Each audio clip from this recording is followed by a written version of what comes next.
కానీ పదమూడు రెండు చేసి 6 రెండు చేసామని అబద్ధపడుతున్నారు. నిజంగా ఇంకా చాలా విషయాలు ఉన్నాయి. తప్పకుండా మనం మంచి కొట్లాడదాం, ప్రజలతో కలిసిమెలిసి ఉందాం. తెలుసో తెలియకో ఏదైనా తప్పులు జరిగితే దాన్ని సవరించుకొని ముందుకు పోదాం. పార్టీని బలోపేతం చేసుకుందాం. గ్రామ స్థాయి నుంచి రాష్ట్ర స్థాయి దాకా బలోపేతం చేసుకుందాం. తప్పకుండా భవిష్యత్తు మనదే, ముమ్మాటికి మనదే చెప్తాం. ఎవరు అధైర్యపడాల్సిన అవసరం లేదు. పడితే ఎన్నోసార్లు లేచిన మనం ఎవరేదా? తెలంగాణ ఉద్యమంలో ఎన్నో పోరాటాలు చేసినాం, కింద పడ్డం, లేచినాం, ఓసారి కింద పడ్డాం. బట్ ఏదైనా అంతిమ విజయం మనది. అదే తెలంగాణ రాష్ట్ర సాధన. మనం కూడా మంచిగా కలిసి పనిచేద్దాం. అన్ని విషయాల్లో కూడా ప్రభాకరణతో పాటు కార్యకర్తలకు, మా ప్రజాప్రతినిధులకు పూర్తి స్థాయిలో నేను అండదండలు అందిస్తానని కూడా పనిచేస్తాను. ఎందుకంటే ఎక్కడ కూడా కార్యకర్తలు అధైర్యపడాల్సిన అవసరం లేదు. ఒక 6 నెలల తర్వాత, ఏడాది తర్వాత ప్రజలు తప్పకుండా మన మంచితనాన్ని గుర్తిస్తారు. ఎందుకు ఈ మాట్లాడుతున్నా? ఎప్పుడైనా 4 రోజులు చూస్తే అర్థమైంది కదా. 4 రోజుల తర్వాత మనమేంటి, వాళ్ళేంటి, పాలేంటి, నీళ్ళేంటి అర్థమైతే కావాలి. ఇప్పటికే కొద్ది చాలా అయింది. ఒక్క ఏడాది 6 నెలలు అయితే అంతా బయటపడుతుంది. అప్పటిదాకా కొద్ది ఒప్పు రకాలు నేనున్నా మీతో పాటు. ఇంకో ముఖ్యమైన విషయం కార్యకర్తలతో, పార్లమెంట్ ఎన్నికలు ముందు రాబోతా ఉన్నాయి. ఇవాళ తెలంగాణ ప్రజలకు శ్రీరామ రక్ష మన బీఆర్ఎస్ పార్టీ. ఈ రెండు జాతీయ పార్టీలకు కేంద్రంలో అధికారం కావాలి తప్ప తెలంగాణ ప్రజల యొక్క బాగోగులు వీళ్ళకి పట్టాయి. మీకు చిన్న ఉదాహరణ చెప్తా. మన రాష్ట్రం వచ్చిన తొలినాళ్లలోనే 7 మండలాలను లోయర్ సీలేరు పవర్ ప్రాజెక్టును ఆంధ్రాకి అప్పచెప్పింది 2 పార్టీలు కాదా? బిల్లు పెట్టింది బీజేపీ వాడు, మద్దతు ఇచ్చింది కాంగ్రెస్ వాడు. ఇద్దరు కలిసి 7 మండలాలు ఆగం చేసింది. లోయర్ సీలేరు పవర్ ప్లాంట్ ఆగం చేసింది. ఒకవేళ కాంగ్రెస్ మద్దతు ఇవ్వకపోతే ఆ బిల్లు రాజ్యసభలో పాస్ అవుతుందా? అంటే ఇద్దరు తోడు దొంగలు, ఇద్దరు కలిసి తెలంగాణకు అన్యాయం చేసింది. ఈ ఇద్దరికి ఓట్లు కావాలి, సీట్లు కావాలి తప్ప తెలంగాణ ప్రజల బాగోగులు పట్టాయి. ఏ రోజు ఆలోచించింది బీజేపీ? ఏ రోజు ఆలోచించింది కాంగ్రెస్? మనకు జాతీయ ప్రాజెక్టు కావాలని మనం పోరాటం చేస్తే ఇయ్యంది బీజేపీ, మనతో పాటు మద్దతు పలకండి, అడగండి కాంగ్రెస్ పార్టీ. నేను అడిగినా కాంగ్రెస్ అంటే 2 పార్టీలు కూడా తమ రాజకీయ ప్రయోజనాలు, కేంద్రంలో అధికారం కోసం వాళ్ళు ఆలోచిస్తే తప్ప తెలంగాణ ప్రజల ప్రయోజనాలు పట్టాయి. అందువల్ల పార్లమెంట్ ఎన్నికల్లో కూడా మనం ఖచ్చితంగా బీఆర్ఎస్ పార్టీ గెలుపుంటేనే రేపు ఈ రాష్ట్ర ప్రయోజనాలు కాపాడబడతాయి.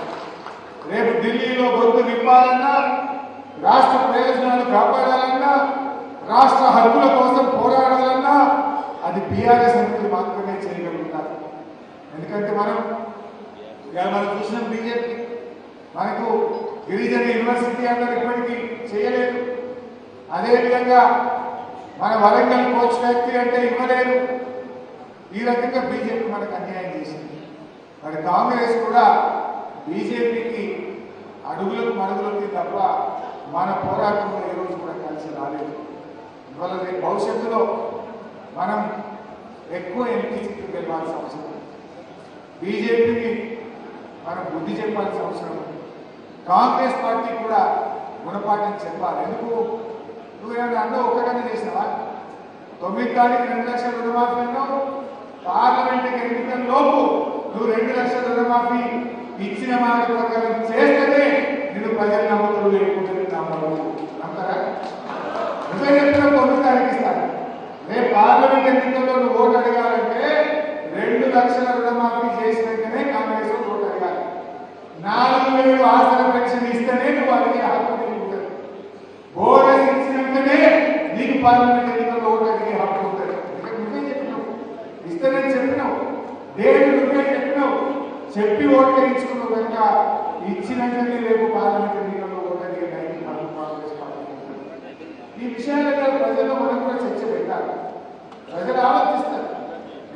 డేట్లు నువ్వు పెడుతున్నావు నేను పెడుతున్నాను కాంగ్రెస్ పార్టీ డేట్లు వాళ్ళు ఇచ్చిన డేట్లు వాళ్ళు ఇచ్చిన డేట్లు వాళ్ళే తప్పిండు వాళ్ళు ఇచ్చిన మాట వాళ్ళే తప్పిండు కనుక మరి మనం దాన్ని ప్రజల్లో చర్చ పెట్టాల్సిన బాధ్యత కార్యకర్తలుగా మనలో ఉంది. సో ముఖ్యంగా మా బీఆర్ఎస్ కార్యకర్తలు ప్రజాప్రతినిధులు మంచిగా ప్రజలు అందుబాటులో ఉన్నాయి. బలమైన నాయకత్వం మనకే ఉంటుంది. ఇంకో చిన్న సూచన కూడా ఇవ్వాలి మీకు మాట ఇచ్చిన కార్యకర్తల మీటింగ్లో కూడా ఎప్పుడు సర్పంచ్ ఎన్నికలు ఎంపీటీసీ ఎన్నికలు కౌన్సిలర్ ఎన్నికలు వచ్చినా నేను మీకు వెన్నెంటి ఉండి దగ్గర ఉండి గెలిపించుకుంటాను మాట ఇచ్చినా తప్పకుండా నేను నిలబడతాను. అయితే ఒక చిన్న సూచన ఏంటంటే ఇక వాళ్ళగా చూస్తే ఇప్పటి ఎలక్షన్ పెట్టలేదు మీరు ఇప్పటి నుంచే తొందరపడి ఖర్చు పెట్టకూడదు మనసాన్ని ఆర్మీ పెడుతున్నా ఏడాది పెడుతున్నా ఏం సమస్య లేదు. మనమైతే గెలవలేని గెలవలేము రాష్ట్రాన్ని 37 సర్పంచ్ పదవి కాలం అయిపోతుంది. ఈ పార్టీ ఎలక్షన్ జరగాలి కానీ వాళ్ళు చూస్తుంటే ఏదో ఎంతమంది కనబడుతుంటారు. మరి మనం మీరు ఇప్పటి నుంచి అయితే రేపో బాబు వాడు పెట్టడానికి తిరుగు పెట్టే మరి లేని పరిచయం అవుతుంది. తొందర పడుతుంది ఇప్పటి నుంచే ఖర్చు పెట్టుకుంది. ఎప్పుడు వచ్చినా నేను ఇంకా మా బీఆర్ఎస్ కార్యకర్తలు గెలిపించుకోవడానికి ప్రభాకరంగా నేను ఉత్తరంగా మీకు అంతగా ఉంటాం. మీరు ఇప్పటి నుంచి తొందరపడి జన్మ పడుతుంది. కలు కష్టంలో ఉంటుంది సుఖంలో ఉంటుంది పండుకోవాలి సేవ చేయండి అనేకానికి అందుబాటులో ఉండండి ప్రజలతో మమేకం కాండి కానీ ఖర్చులు తీసుకుని పెట్టుకుని ఇప్పటి నుంచి అంటే పెట్టుకున్నావా అట్లా తొందరపడి నుంచే ఖర్చు పెట్టుకోకూడదు. కొన్ని వాళ్ళు అందరూ సూపర్వైజర్ ఊళ్ళో అంటారు వాళ్ళు మనంగా నిజానికి ఉండడానికి వేరేగా చూసుకుని 6 నెలకో 50కో ఎక్కువ పెట్టారో ఏడు వాళ్ళు ఉన్నప్పుడు చూసుకుందాం. సో అందువల్ల ఇప్పటి నుంచి మీరు మా కార్యకర్తలు ఇప్పటి నుంచి స్టార్ట్ చేయకుండి వెళ్ళే 4 రోజులు అయితే దానికి మీద స్పష్టత వచ్చినాక నేను కూడా మీతో పాటు ఉంటాం. దగ్గరుండి మిమ్మల్ని మంచిగా గెలిపించుకొని ప్రతి కష్టపడ్డ కార్యకర్తలు కూడా కనుక పెట్టుకుని కాపాడుకుంటాం. ఈ కలయిక మంచిగా గ్రామ స్థాయిలో కానీ మండల స్థాయిలో కానీ కలిసిమెలిసి ఉంటాయి. గ్రూపులతో మన మధ్య విభేదాలతో అసలు మనల్ని కలిసి ఉంటే మనను ముట్టుకునే శక్తి కూడా పెట్టుకుంటారు. మన దగ్గరికి వచ్చే దమ్ము ధైర్యం కూడా లేదు.